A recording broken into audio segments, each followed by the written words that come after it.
quantos ainda estão com o coração desejoso para ouvir a mensagem do Senhor? Eu tenho uma mensagem de Deus para a sua vida nessa noite. Gente, eu não vou fugir da temática dessa festa, porém o Espírito Santo me conduziu a um outro texto para que eu possa desenvolver com mais facilidade aquilo que Deus propôs no meu coração, tá bom? Segundo livro de Samuel,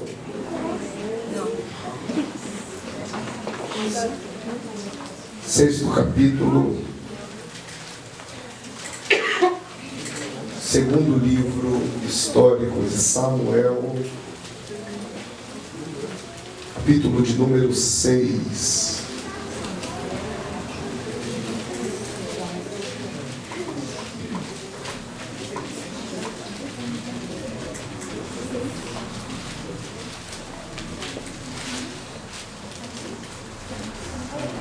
Segundo livro do profeta, juiz e sacerdote Samuel, capítulo 6, vamos ler a partir do versículo de número 5.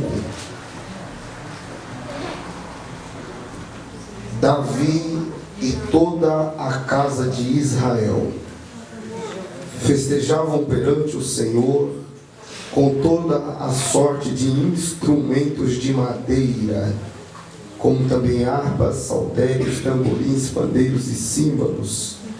E quando chegaram à eira de Nagom, estendeu Uzá a mão à arca de Deus e a segurou, porque os bois a deixavam cair. Então a ira do Senhor se acendeu contra Uzá, e Deus o feriu ali por esta irreverência, e morreu junto à arca de Deus. Versículo 9. E temeu Davi ao Senhor naquele dia, e disse: como virá a mim a presença do Senhor? E temeu Davi ao Senhor naquele dia, e disse: como virá a mim a arca do Senhor? Você pode repetir em alto, claro e em bom som? Repita comigo: como? Não, mas você põe cuscuz nesse negócio. Você já comeu cuscuz? Se você não gostou é porque comeu errado. Repita comigo: como virá a mim a presença do Senhor? Novamente: como virá a mim a presença do Senhor? Gente, a Arca da Aliança era o principal assunto abordado no capítulo que lemos.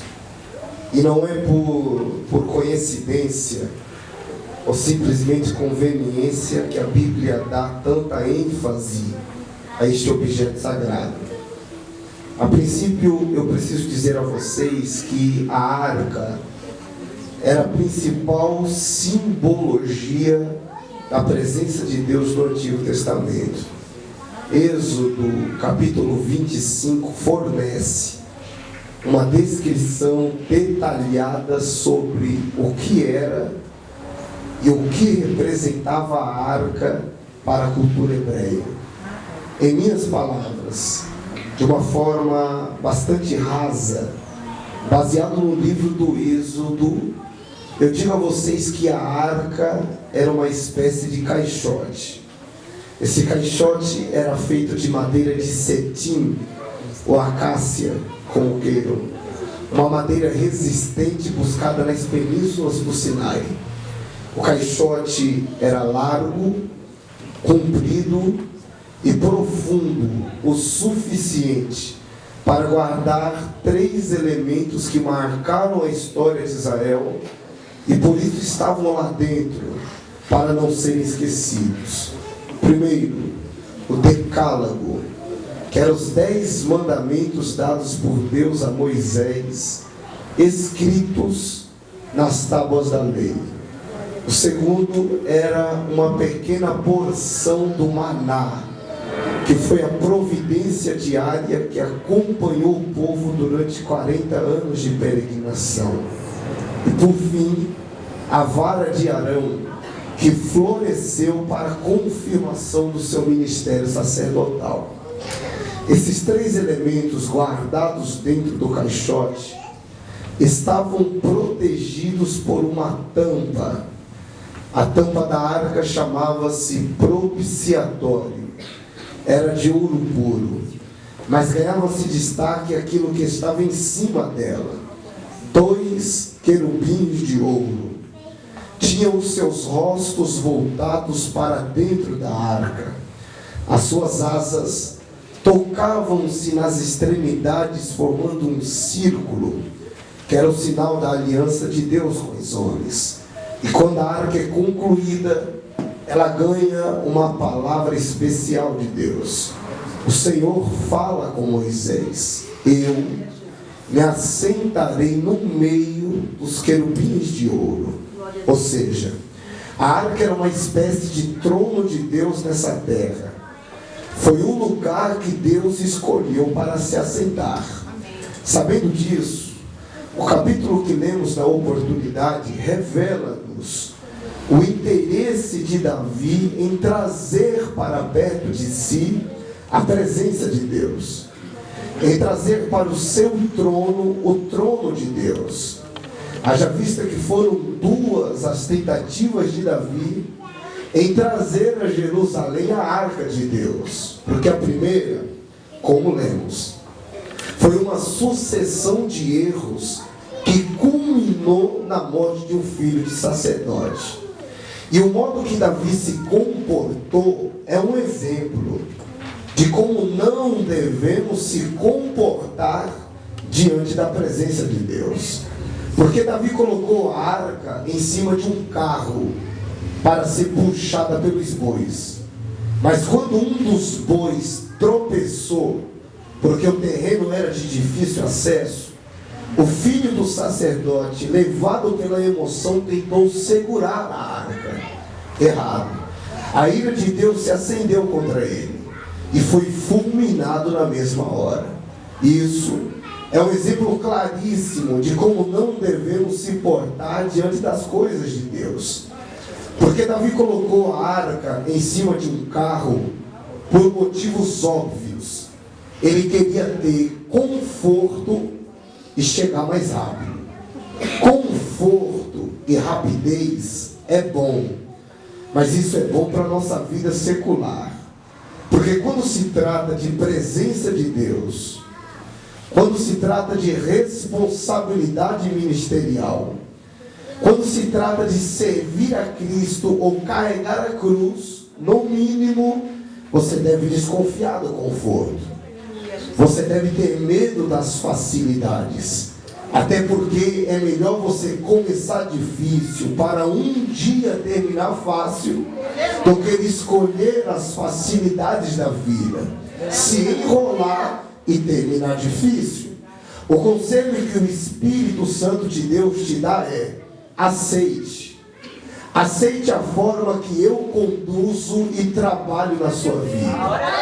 Porque ainda que seja doloroso, estreito e difícil de se aceitar, saiba, você vai chegar com vida debaixo da presença do Espírito Santo de Deus. Davi teme ao Senhor naquele momento e se pergunta: e agora? Como trarei para perto de mim a presença do Senhor? E quando Davi raciocinava em como traria a presença de Deus, esta arca ficou na casa de Obed-edom por 3 meses. Eu não sei os seus vizinhos, mas os vizinhos de onde eu moro fofocam demais. E eles são perigósimos, porque eles carregam com eles 3 espíritos. É demônio. Só que a teologia nunca falou o nome desses demônios, a igreja nunca falou, mas eu falo para vocês sem problema algum. Um demônio chamado Migcero Tem um outro chamado Fiquei Sabendo. E tem um outro também chamado Me Contaram. Você nunca ouviu falar o nome deles na igreja. E na situação de Obed-Edom não foi diferente. A arca entrou em sua casa e a vizinhança começou a comentar. Se fosse mulher, nada contra. A conversa começaria mais ou menos assim: amiga, você ficou sabendo o que está acontecendo? Se fosse uma moça que eu conheço de onde eu moro, ela ia responder mais ou menos assim: amiga, sua louca, eu fiquei sabendo o que está acontecendo. A arca entrou dentro da casa de Obed-Edom, e por causa dela, o filho do sacerdote morreu. A ira de Deus se acendeu contra o povo. O próprio Davi está tremendo de medo, por isso colocou a arca em sua casa. Não é que eu desejo mal, mas do jeito que as coisas andam, daqui a muitos dias você ouve que a esposa de Obed-Edom morreu também. Daqui a muitos dias você ouve que a colheita de Obed-Edom foi infeliz. Daqui a muitos dias você ouvirá que a família de Obed-Edom morreu também. Mas depois de 3 meses, alguém espalhou a notícia. E a notícia chegou ao rei. E a notícia era: o Senhor abençoou a casa de Obed-Edom e tudo quanto ele possuía.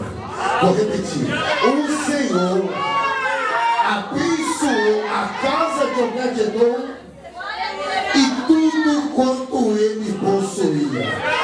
Vou repetir até você: o Senhor abençoou a casa de Obed-Edom. Você tem palavra profética? Então recebe esta palavra.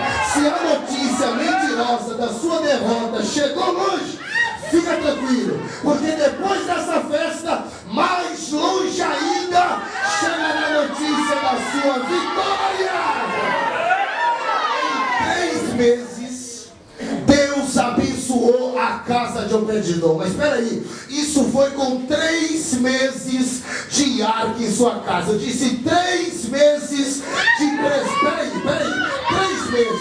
Agora, imagine nós quando entendemos as palavras de Cristo. Quais foram? Foi Cristo quem disse: eu estarei convosco. 3 meses? Não, é muito pouco. Todos os dias, até a consumação dos séculos. Jesus não é o seu colega. Colega na hora da luta te abandona. Estou mentindo? Nem vento bate nas suas costas quando você entra no vale. Só que eu vim lhe dizer que Jesus é o seu amigo. Eu vim te dizer que quando a festa acabar, Jesus vai continuar do seu lado. No monte ele está contigo, mas quando você entra no vale, ele permanece do seu lado. É todos os dias. De janeiro a janeiro, Jesus estará com você.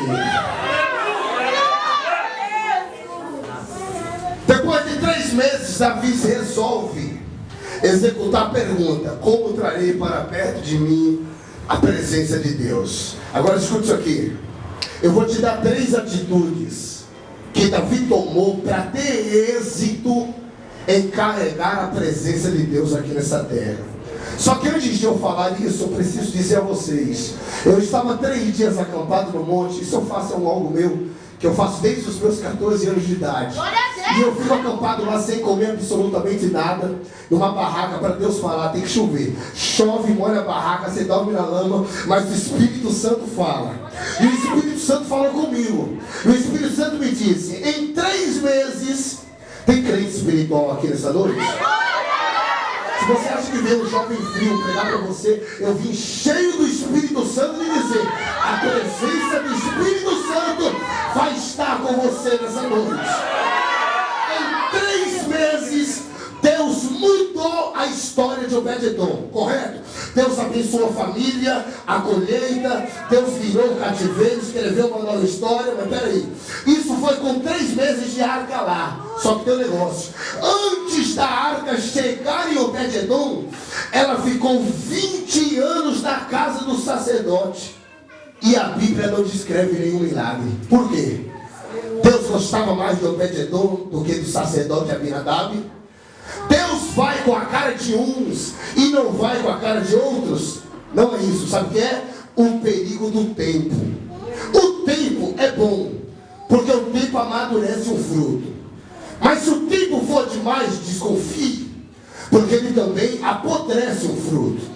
O tempo tem o poder de fazer as coisas preciosas se tornarem comuns. O tempo tem o poder de fazer as coisas sobrenaturais se tornarem normais. Sabe o que é isso? A arca ficou 20 anos na casa do sacerdote. Quando a arca chegou, ele a respeitava. Tinha como trono de Deus na terra, presença visível de Deus. Só que ele dormia, a arca estava lá. Ele acordava, a arca continuava lá. Ele ia comer, a arca estava lá. Seus filhos nasceram, cresceram, brincaram com a arca lá. Aí, aquilo que era o trono de Deus na terra se tornou um utensílio comum na sua casa. Tão comum que o filho dele achou que poderia segurar a arca. Você pode achar estranho, mas esse é o perigo que tem rondado a igreja nos últimos tempos. Sabe por quê? Porque o começo sempre será flores. Você já viu um crente no começo? O crente no começo ele não quer saber de nada. O novo convertido, o primeiro amor, ele não quer saber de nada. Se a igreja está cheia, se a igreja está vazia, ele não quer saber quem é o pregador, o cantor da noite, ele não quer saber se choveu, se está gripado. Ele quer saber que a presença preciosa de Jesus está no culto. Mas passa-se alguns tempos, alguns crentes amadurecem, outros acaba apodrecendo. E o mesmo crente que entrava no culto, chorava, se derramava, adorava a Deus como ninguém, entra no culto e aproveita a hora livre para mandar mensagem no WhatsApp, para tirar uma selfie, para colocar o papo em dia, e esquece que culto não é lazer, culto é campo de batalha. Mas hoje eu vim profetizar: o fogo arderá continuamente sobre o altar e não se apagará. Segura a mão de quem está perto de você com carinho, com respeito. Segura as mãos de quem está perto de você com carinho, com respeito. Olha para ele e diga assim: Deus não mudou. Quem mudou foi nós. Deus continua o mesmo. Ele ainda merece glória, ele ainda merece adoração, ele ainda continua operando milagres. E você mudou por quê? Não chora mais, não adora mais, não sente mais nada. Mas hoje Deus renova a sua vida em nome do Senhor. Recebe graça do Espírito. Adora o Espírito Santo de Deus aí agora. Aumenta o volume dessa adoração para Deus, aumenta. Faz aquele barulho que Satanás não gosta. Adora. Olha que lindo, Espírito Santo de Deus.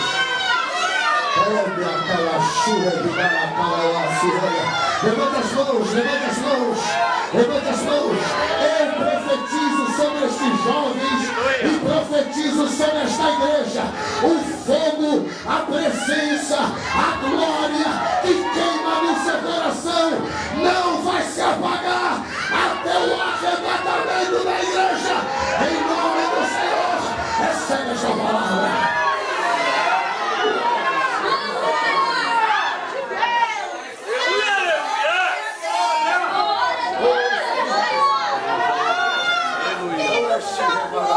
Estou sentindo uma graça.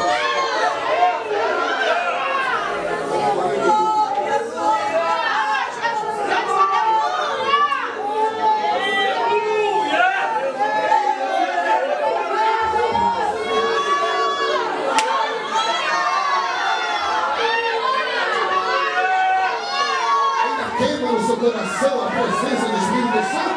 Ou já se apagou porque você está acostumado a vir para o culto? Se tornou algo comum isso aqui? Aqui ainda é a casa de Deus, e o Deus da casa ainda merece adoração.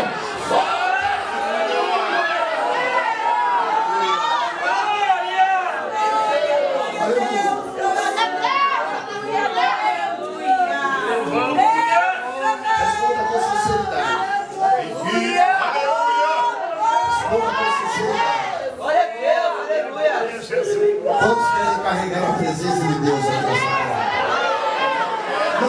desceram. Quem mudou o Espírito Santo de Deus aqui? Quem quer viver Atos 2 aqui nessa noite?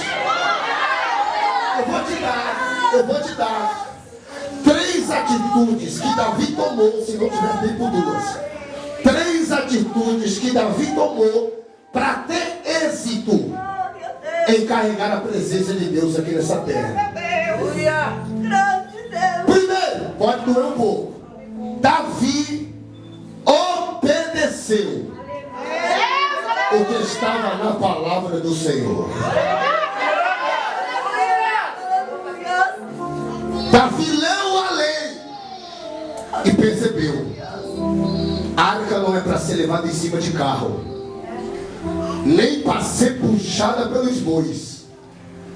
A arca é para ser levada nos ombros dos levitas. Ombro é responsabilidade. Ombro sempre foi e sempre será símbolo de responsabilidade. Agora, sabe por que Davi tirou a arca dos ombros e colocou em cima de um carro? Porque muitos de nós queremos o privilégio da presença, mas poucos querem sentir o peso da responsabilidade. Posso dizer para você o que é isso?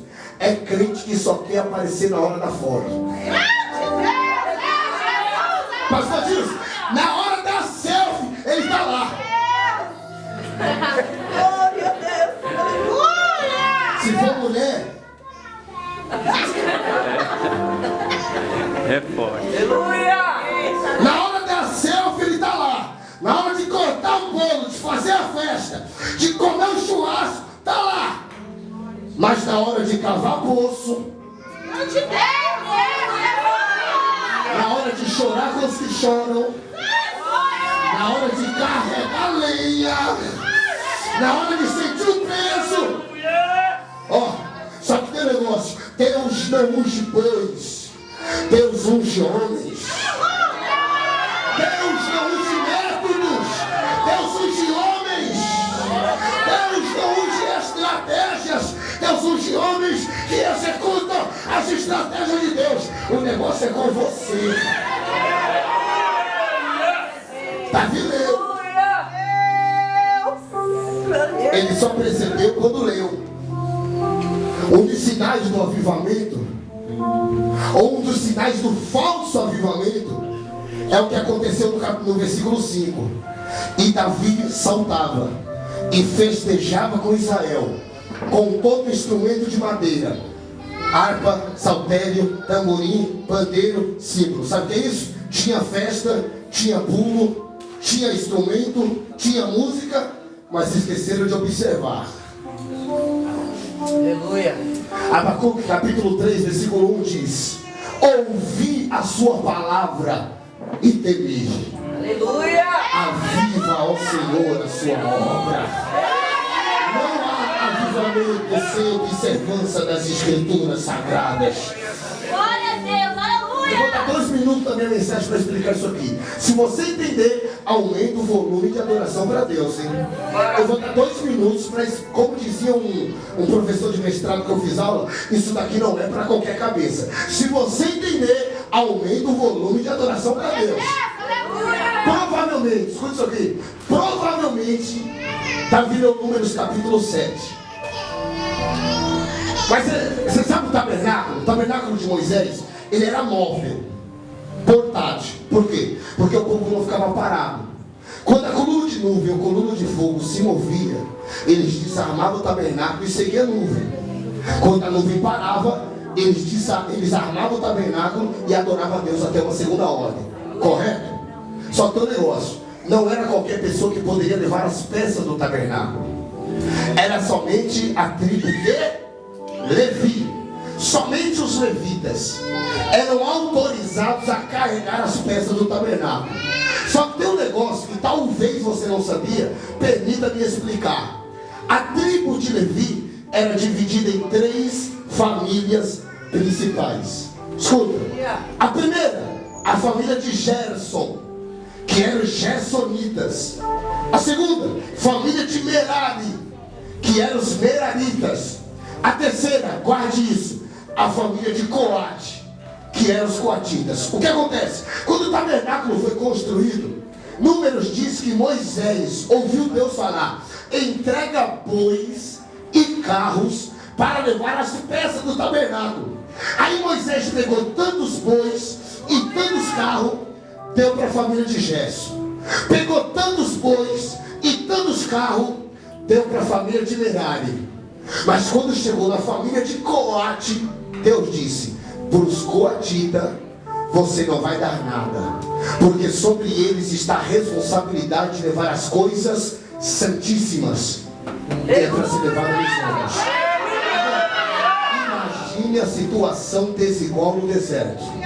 Sol de mais de 50 graus, caminhando 40 anos a pé, com uma arca que segundo alguns pesava 280 quilos. Eles olhavam para o lado, via os filhos de Gerson em cima dos carros guiando os bois.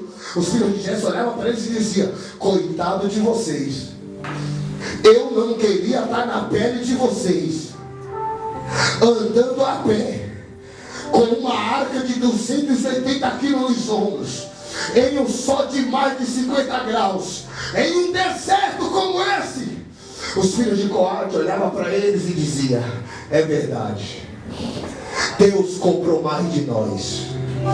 Os meus pés estão doendo de tanto caminhar, a minha cabeça está queimando pelo sol desse deserto, os meus ombros estão doendo pelo peso da responsabilidade. Mas deixa eu dizer um negócio a vocês: eu não troco a minha posição pela posição de vocês.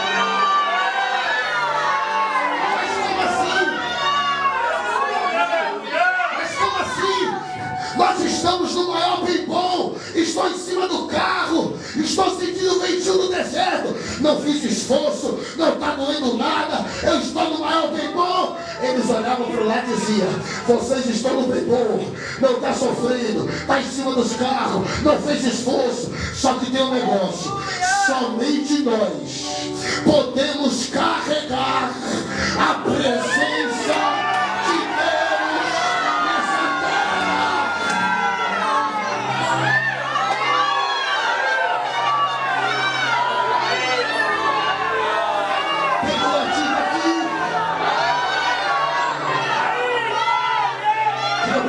de você. Venha o que vier, haja o que houver, você não vai parar, porque você foi escolhido para ser portador da presença de Deus aqui nessa terra.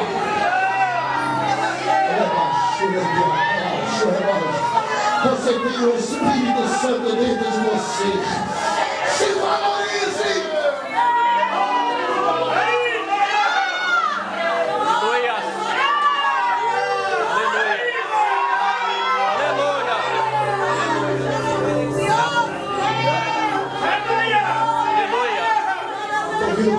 Glória a Deus, aleluia. Cadê os jovens cheios do Espírito Santo? Está doendo, mas você tem. Se valorize.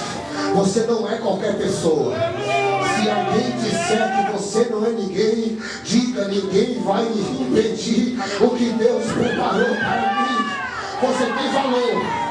Você não é copo descartável, que quando usa o que está dentro é jogado fora. Você é mais. Você é templo. Você é morada. Se valorize. Se valorize. Você é a ideia mais fantástica que Deus teve. Você é herdeiro por excelência. Você é coroa da criação de Deus.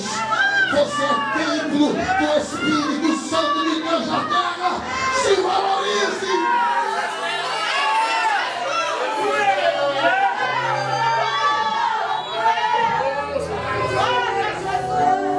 Aleluia. Aleluia. Você pode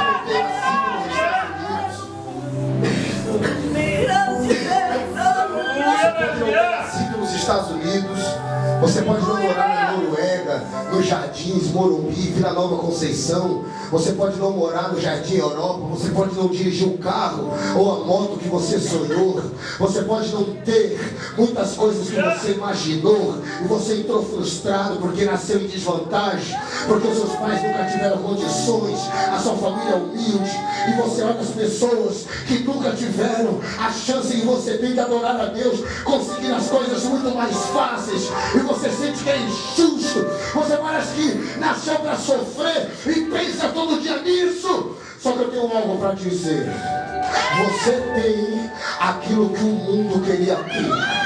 Você tem paz quando vai dormir. Você tem quem te ouça quando todos te abandonam. Você tem uma cidade te esperando. Você tem o Espírito Santo habitando.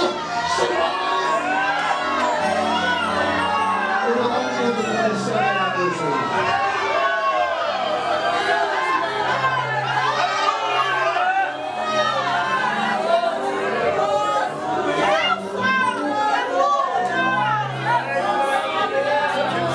Aleluia, aleluia, aleluia.